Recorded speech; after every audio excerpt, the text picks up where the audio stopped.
Well, just right now, our political system, I don't know if you've noticed, is way more screwed up than it used to be. Right. Is millions of people from coast to coast standing up and looking around them and knowing that we can do much, much better as a nation.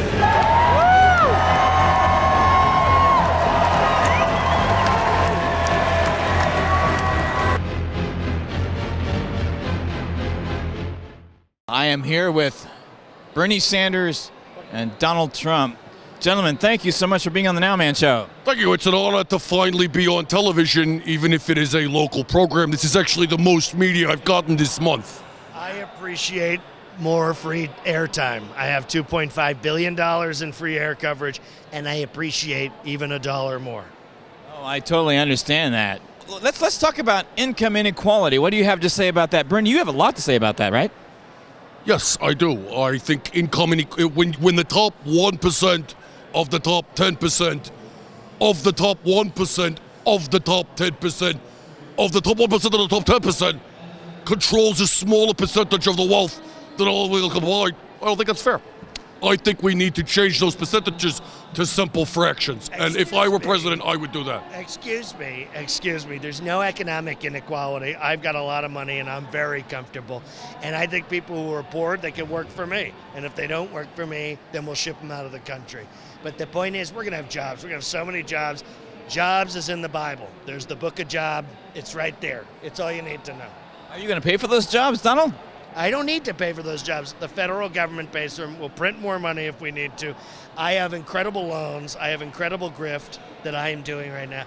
And we're going to make sure to pay ourselves so much. I'm going to make so much money off of this. It doesn't matter if I win. It doesn't matter if I win.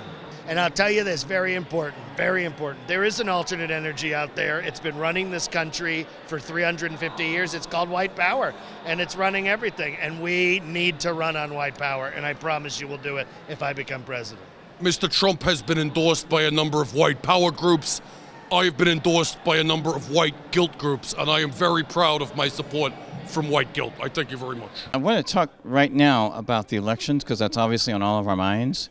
You know, and you were so spot on when you said the most important things are the primaries and what goes on after the general election and not really the general election. But that being said, it looks like we have two presumptive nominees, right? Mm-hmm. So between the two, who is really going to get things done, for instance?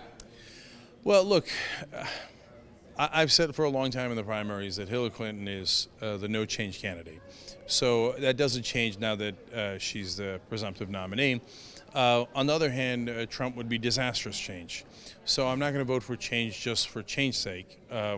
I need the right kind of change. So they've put us in a terrible bind where we have to either vote for no change or horrible change. And so if those are your two choices, then I'm going to vote against the horrible change.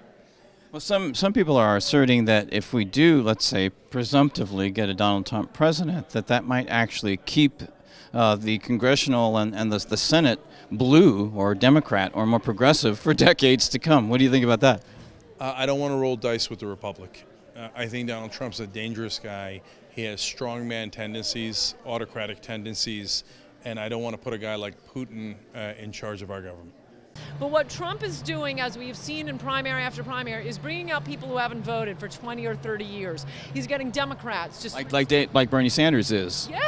Yes, he's getting Democrats to switch their registration to vote for him. And by the way, I think Trump gets the working class Bernie Sanders voters. He won't get the social justice warriors because they're idiot college kids. They'll do whatever they're told.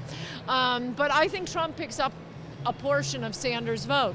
Now, by my idiot party, or what they think of as the party, it's the Trump party now. They've been left behind.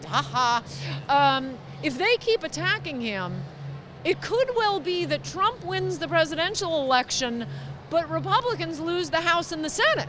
Because people are just going to say, screw it, they don't support their own nominee. I'll vote for Trump and go home.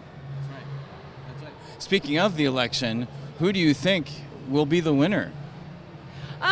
I mean, as I say, that's why we have elections. I think Trump is more than 50% likely to win, but that still leaves a big possibility that he doesn't. I really think an incredibly appealing candidate, which is why the media is going crazy. He's not frightening to swing voters. He's not frightening to soccer moms. He doesn't have religious ecstasies on stage. That's right. He doesn't speak in tongues. He is going after Wall Street. He is going after the hedge fund managers. All the usual things they say about Republicans do not work, and he has raised the most important issue that will help everyone living here, including immigrants, and that is building the wall, shutting down this dump of low-wage workers on America, which is hurting America's working class and middle class. And ending the TPP. Yes, and the trade deals. Oh my gosh, he's finally running on popular issues. Thank you so much, Ann, for being on the NOWMAN Show. Bernie Sanders needs to stop saying he's not a capitalist. He needs to say, I'm a socialist, and if you're for Social Security, you are too. Everybody's for Social Security. Everybody's for Medicare. Everybody's for the fire department and the police department and libraries That's right. and roads and bridges and national parks. And that's what he says, that's socialism. So he's got to make people less scared of it. And that's the thing he's not doing. So he needs to do that. And he also needs to really get into the basic fundamentals of what top priorities are. You know, because when you were talking about the media earlier, and you know, as far as they're concerned, when they get their idea of controversial issues is gay marriage, Yes. and legalizing marijuana. Right. Maybe we'll talk about Black Lives Matter. Maybe Right. we'll talk about women's rights, you know, or women's rights to choose, or whatever it Yes. is. You know what I mean? Yeah. And the thing about it is, the real top priorities is you don't have to think about this. This is not a rocket science, right? Everybody needs healthy food, okay, clean water, clean air, I would say a reliable shelter, and clothes that, you know, are at least reasonably comfortable, you know, because you don't want to walk around nude all the time unless it's a nude beach.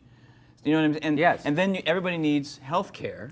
And healthcare. You know what I mean? And every major country, developed country has, and even countries like Saudi Arabia, for crying out loud, have single payer. You know, why can't we get Israel that? has it. Yeah, Right. I know. Yeah. Why can't we get it? Because, again, our system of politics has been corrupted by money. What's your take on the debates so far, Republican and Democrat? Well, you know, first of all, I love to listen to Donald Trump talk because because every once in a while I'm in the mood to watch a Hitler documentary, and I want to hear it narrated by Gary Busey. Yeah, I'd like to see the long-form birth certificate for his hair. I'd like to see that. I love the fact that he gets to chase the president around for 4 years, race baiting, asking for his long-form birth certificate, which you know what that is. That's that thing nobody ever heard of until we had a black president, right? You have your long-form birth certificate. That's right. I keep mine right next to my KKK card in case I ever get pulled over driving through Ferguson. Right. And so, yeah, so that's great. And then they fire him when he says all that. I love how the news media, they call his controversial immigration comments instead of his racist immigration comments. That's right. In fact, I was watching MSNBC one day, and Katie Tour, who's a reporter, referred to him as his racist immigrant, and she goes, I'm sorry, his controversial. She literally said the truth and then had to quickly correct the record because she's a journalist on corporate TV. If you think about the Bernie Sanders phenomena, Yeah. you know, Bernie Sanders had been in Congress for many years, but the movement around his candidacy really drew on all these grassroots movements. If you look at the issues Yes. that Sanders raised in the primaries, and that he forced Secretary Clinton to move to the left on and to debate these issues, they include raising the minimum wage, erasing student debt, Yeah. addressing immigration reform, Single payer health care. single payer health care, addressing the issue of the environment and global warming. Rejecting the Trans-Pacific Yes, Partnership. all these things, these didn't come from Bernie Sanders' mind. They came from grassroots movements, right.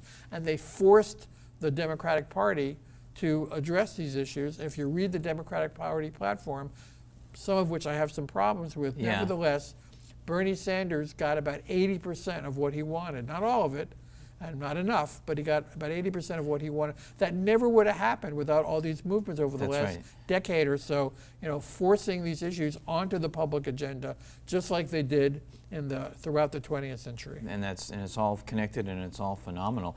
Now let's bring it up to the general election of 2016. Sure. We obviously see that it's Donald Trump versus former Secretary of State and Senator Hillary Clinton. So what's your take on that? Well, I think that there's an enormous amount of anger in America about inequality, about low wages, about students being in debt and not being able to afford to go to college, people losing their homes to foreclosure because of the predatory practices of banks. And anger can be used in different directions. During the Depression, anger was used both to move people to the left, the New Deal and the labor movement, and to the right. There was a lot of racism, a lot of xenophobia, and of course in Germany it led to anti-Semitism and the rise of Hitler. So what we see in the last couple of months is that Donald Trump has been trying to exploit the anger of the American people and, in a racist and xenophobic and anti-immigrant direction. And he brilliantly outmaneuvered all the other candidates in the Republican Party. He's a charismatic figure. He reminds me a lot of Juan Perón, the dictator of Argentina. In Argentina, about whom most people know the musical, the film, the musical Evita. Yes. And when I was watching the Republican convention, I thought that Donald Trump is rehearsing for the part of Juan Perón in the next make of Evita, and his daughter Ivanka is rehearsing for the part of Evita. Eva Perón. So Donald Trump is a dangerous, quasi-fascist figure in America. I think he will do very poorly in the election. I don't think I'm sure he won't win. I think it'll be a landslide against him. Secretary Clinton is a moderate to liberal Democrat, very cautious, who was forced by Bernie Sanders' presence in the election to move to the left, as I said before. And so the real question is, I'm pretty sure that Hillary Clinton is going to be our next president. The question is, will all these movements to which Bernie Sanders gave voice, will they continue next January? First of all, will we elect a Democratic Senate? Will we perhaps even, a year ago nobody would have thought this was possible, but now it might be possible because Trump is so unpopular, to elect a Democratic House, or at least to reduce the majority the Republicans have. And will these social justice movements and the Bernie Sanders movement, will they continue and sustain themselves to keep Hillary Clinton honest and push her to the left? Because otherwise her instincts are going to be to move to the center. But there's a part of her that comes out of, she was to some extent, she was influenced by Saul Alinsky, the great community organizer who's in my book. There's a part of Hillary Clinton that's a liberal, and there's a part of her that's a hawk and a moderate and cautious. And which side of Hillary Clinton gets precedence depends on, just like with Roosevelt, whether there are people protesting in the streets and making noise and causing controversy. Can't not compost. Public elections, I was just saying to my friend not 5 minutes ago, we need public elections. Of course, we got to get the money out of politics. Do you think that could be or should be one of our first and preeminent demands? You can just ditch it under a sure. It's going to be important for us to focus our energies on some real critical things. And it seems like taking big money out of the political aspect of our governing system could be an important step in a good direction. Absolutely. That's the root of it all, is that the corporations own the governments, and of course they don't want change. They like things just the way they are. And somehow we have a situation where more people are out of work than ever, and taxes are lower than ever. But one of the main political parties, every one of their platforms is about how we should tax the rich less. What would you say about Citizens United in particular? I think it's awful. I think the Supreme Court has made so many terrible decisions, and they're always behind big business, always siding with business against people. And that's another reason why in a country where we only have two parties, you have to sometimes hold your nose and vote for the one that's going to at least appoint better Supreme Court justices, because that That's the key to a lot of things. Let's not forget that Obama did appoint 2 pretty good Supreme Court justices who are trying to swing the balance a little more back to the center. Do you think that we need a third party or additional parties in this country, or do you think that we can change the system from within the current structure? You know, I think the only way multiple parties would work in this country is if we had a parliamentary system, which we don't. You know, we don't have a system like the European countries where that's where multiple parties work. We don't form coalition governments. So I doubt if we're going to get a page 1 rewrite of the Constitution to make that happen. And as long as we have the system we have, I think we're always going to have to live with this 2-party system. Third parties historically only draw votes away from the party you actually are favoring. Right, which is a problem in its own, obviously. That is a problem in its own. Hello, this is Niswander, and you're watching the NOWMAN Show, and I am here with Victor E. Kaplan. At the age of 102, is the oldest practicing member of the California State Bar. He is licensed to practice in all the courts in the state of California. He's a member of all the California Bar Associations, and he possesses the AV, or what's called preeminent, of the Martindale-Hubbell Attorney Peer Review Rating, based on honesty and integrity. Victor Kaplan, thank you so much for being on the NOWMAN Show. It's an honor, sir. I'm happy to be here. And we are currently right now in an election season.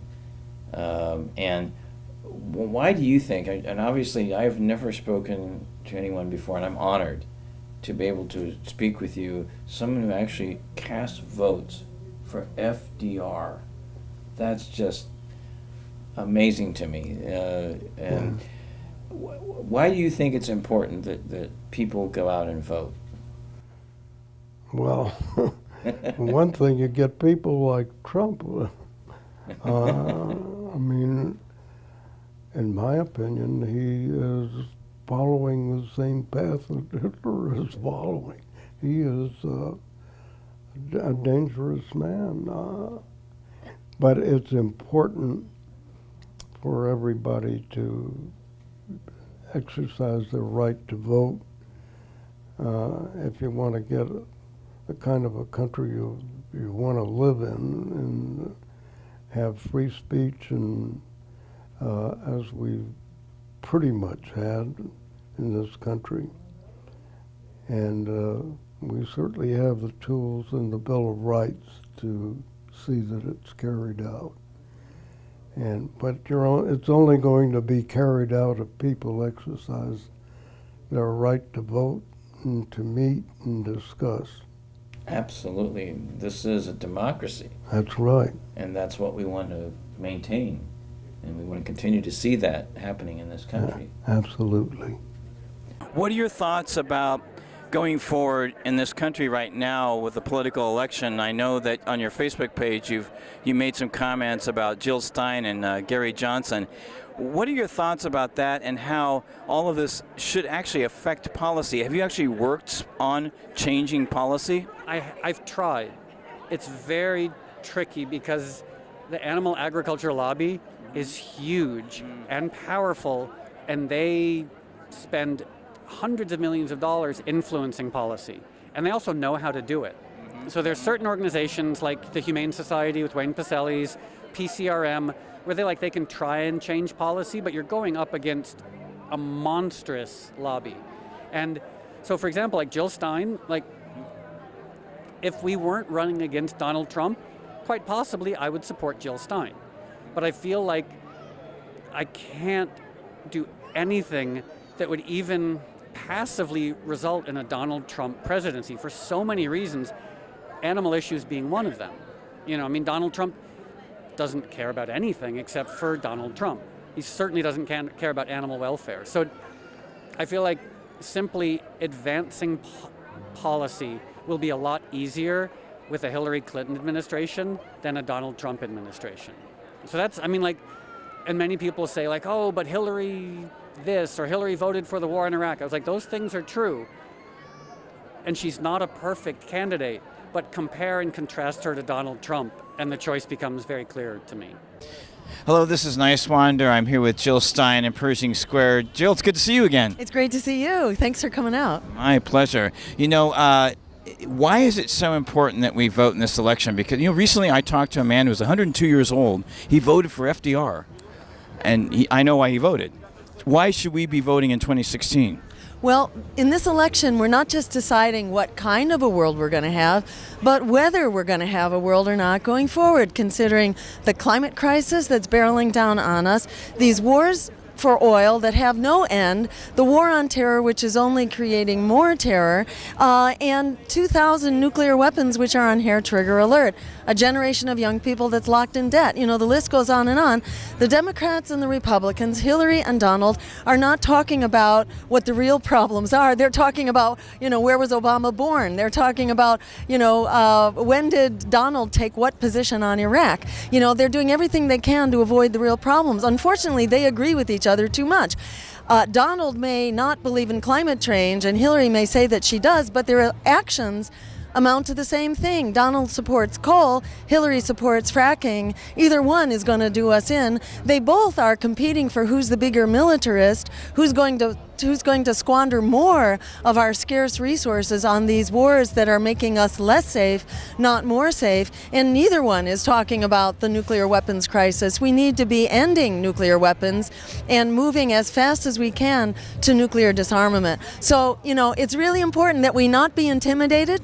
They want us to be good little boys and girls and to take marching orders from the political pundits and the party operatives who are telling us, you know, like that we are powerless, it's hopeless, and resistance is futile. You know, they're telling us because they are quaking in their boots because there's a voter revolt going on. The majority of people now are actually calling for a new and independent third party, and the vast majority of voters are saying they want the debates opened up because they don't like and they don't trust Hillary Clinton and Donald Trump. They're clamoring for something else. This is that something else. So we need to break through here for the future we deserve. How can we create a process to where there can be independent candidates in a public debate, where you're on the stage with Donald Trump and Hillary Clinton? And can that even be done in 2016? Well, in my view, yes, it can. We have fought our way into closed debates before at the state level. I have fought my way into governor's debates and, in fact, was then voted winner of that debate on an instant online viewer poll, at which time I was yanked out of the debates because they are quaking in their boots that we, the people, actually do have the power. And the way we fought our way in was to just gather a huge, unruly, loud crowd that was not going to take no for an answer. So I encourage people to go to Jill2016.com, join our campaign for open debates, that in America we not only have a right to vote, we have a right to know who we can vote for. And you are obviously a medical doctor. What is the best way going forward to get a single payer in this country? Most countries have that, and we need it too. Exactly. We need it, and we can afford it, in fact, because it doesn't cost any more than what we are paying right now. It simply ensures that our healthcare dollars are paying for healthcare, not for health profiteering. We need a healthcare system that is established for people, not for making profit. So again, this is all a matter of achieving critical mass. We need to come together as the many movements we are for health justice, for climate justice, for racial and economic and LGBT justice, and women's justice. When we get together with the courage of our convictions, we're unstoppable. Just on student debt alone, there are 43 million young people locked into debt. And the well-kept secret is this is a winning plurality of the vote. Just young people in debt alone are enough to come out and take over this election. So we, in fact, do have the power. It's time to stand up and use it. The future is within our reach. Thank you so much, Jill. This is Niswander with Jill Stein in Los Angeles with the NOWMAN Show. We have two of the most unfavorable candidates, I think, in the history of our country. So what do you think a Clinton or a Trump presidency would look like?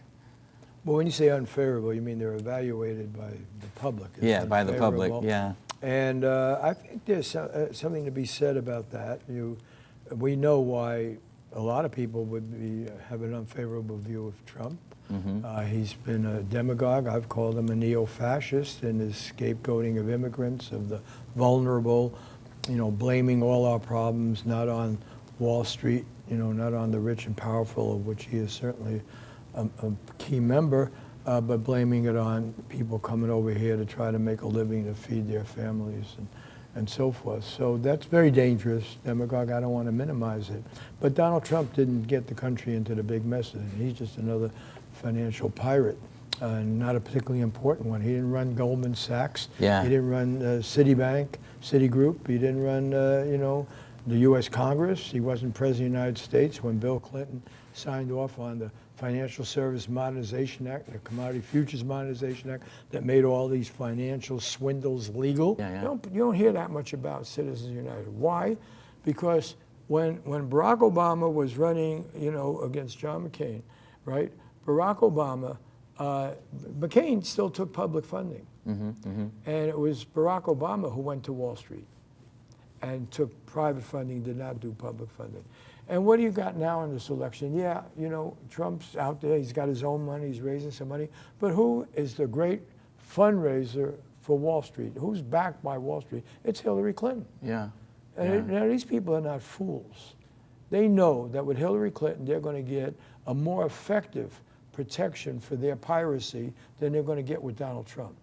Donald Trump gets in and everybody's going to say, wait a minute, what is this guy going to do?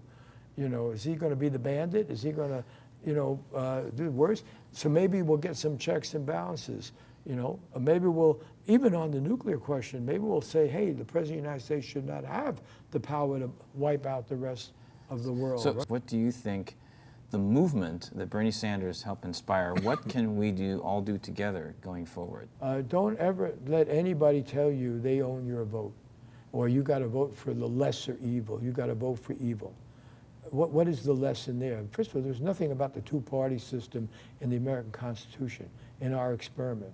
This whole idea would be so offensive to the people who wrote our Constitution, all of them. This whole idea, faction, party, it's the thing that they were most afraid of. People gathering in these little things, and all the money coming in, and the corruption of the American process. And I tell people, don't let fear control you. As Franklin Delano Roosevelt said, the only thing we have to fear is fear itself.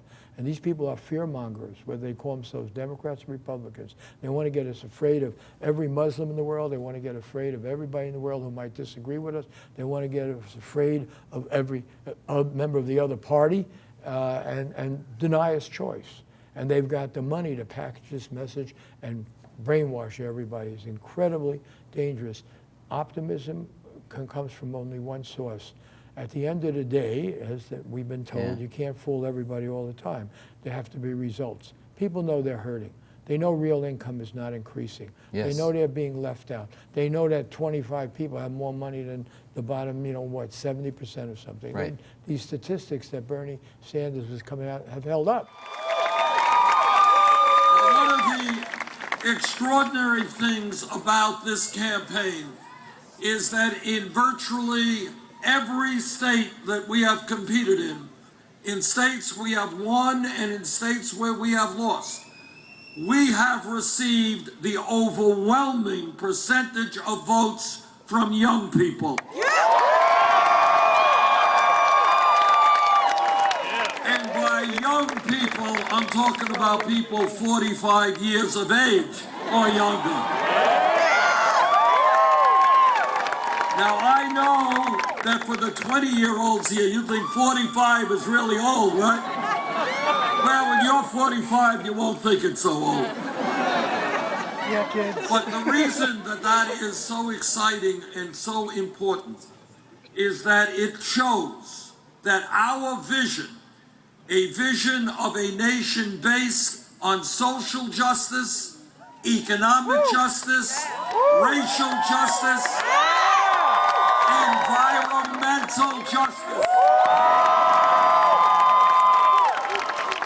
That vision is the future of America.